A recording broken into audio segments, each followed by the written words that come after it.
Polar community protest over water supply. Some areas have gone 2 weeks without water now. Frustrated residents have taken to the street, demanding urgent intervention and a lasting solution to the ongoing crisis. Amanzi wona siyawadinga kakhulu ngalokuthi abantwana bethu bayafunda. Abantwana angeke thina sikhomthatha lamanzi lawo asematankini siphekele ngawo abantwana bethu. Lamanzi angcolile, lamanzi abeyila lamanzi. Cela nje thina ukuthi amanzi nje ukuthi namhlanje wasilethela amanzi, nabangasilethela amanzi kusho ukuthi angeke sigcine la. Yebo, siyaqhubeka kumanje nikhuluma nompho wakamfukeni. Kumanje ingane aziye esikolweni, ayikho into esipheka ngakho because amanzi abo afeyila. Ene kulokho amanzi lawa bahamba ngawo ngobuhlobo because awayi wonke ama section. Awayi wonke ama section. Khona bangena amanzi abangawatholi sidalo ke. Abanye ezinye ingane aziye esikolweni. Abanye abantu balala ngendla ngenxa yokuthi ayikho into abapheka ngayo. Awekho amanzi. Asinawo amanzi, sicela amanzi because ngiyasicela nayo amanzi. Ene futhi amanzi siyawadinga, ugogo kanamanzi manje, so amanzi wahamba. Basingana amanzi okudla senze njani? As a councillor, nami manje I don't know what is the problem with issue amanzi. Ne? Communication. Laba basemanzini bobani bothanda bongidi abobani. Communication ayihambi kahle. Sibuza laba umphakathi ubuza mina nami ngibuza wena. La kufanele uyobabuza but basema groupini wethu wayebanga respond basho ukuthi sizohambelwa amanzi namuhla ayobuya next week, inkinga yakhona yini, imbangela yini, sizocela ukuthi siletha amavaterkani kulama section lawa ahlushwa amanzi but i-communication mayingekho vele umphakathi uzoreacta so because kwabona abazi ukuthi kwenzakaleni ngamanzi nathi ezimakhansela sazi njengoba sebathi siyabafeyila simakhansela so phendulani singazi. I-Department of Water yethu yala kamasipala iyasifeyila bongani, iyasifeyila. Sicela ukuthi nichashe abantu abarelevant yabo. Ngicela ukungena ewodini lami.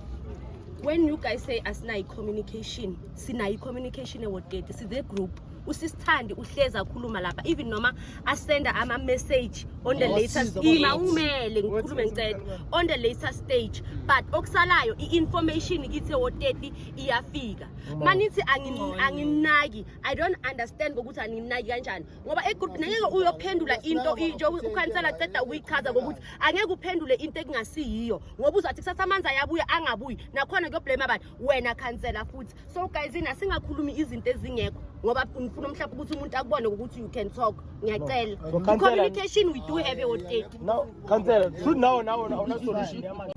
Ngiyabonga ukuthi ninginike ithuba ukuthi ngizona addressa lana. Kunama issues amanye bengasi awenga, amanye bengiawenga, amanye bengasi awenga. But ma situation aso akuyenza ukhona ukubona ukuthi kahle kahle bobane kumele bathole isamboko, ikuphi la kumele uqinise khona isandla. Njengoba akusime ngibasukela abantu basewater, ukhansela ucomplaina ngabo and akusiko kucala complaina ngabo. Abo khansela nabo self ba complaina kimi ukuthi abantu bakha basincede. Mangiba address abantu laba abasebenze water bakhuluma istory esihlukile. So ngale situation yanamuhla I think nginika enough power ukuthi ngidile ngabo decisively because we cannot ukuthi sicabane sisodwa siwumphakathi yet kunomuntu uyahola mara kayenza umsebenzi wakhe.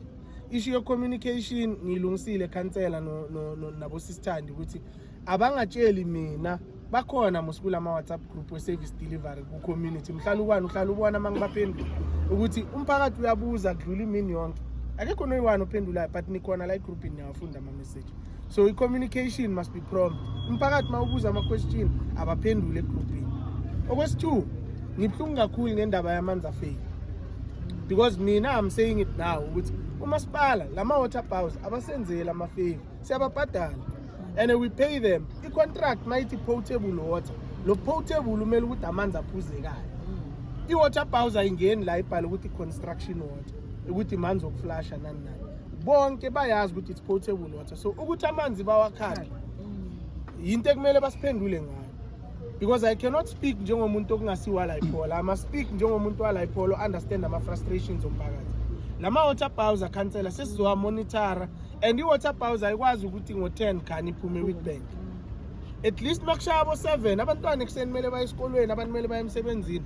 If ingana amanzi ama water bowers awaqale ngo6 ukugcwalisa with bank baphume beze la iPholo. Amanye ama water bowser wala iPholo. So I don't understand the issue ukuthi why mudeli water bowser iyo khamanzi with bank ibuyilete amanzi lana ePola. We got permission from MM ukuthi amanzi ama-water bowser akhe Ethungela, which is closer. I-water bowser mayiphuma la iyokha lapha Ethungela seyibuyile la kunokuthi i-water bowser iyokhe Witbank. Angifuni ukungena kakhulu kulento because siyayazi inkinga yama-water bowser ukuthi injani, but kumele benze into right for umphakathi.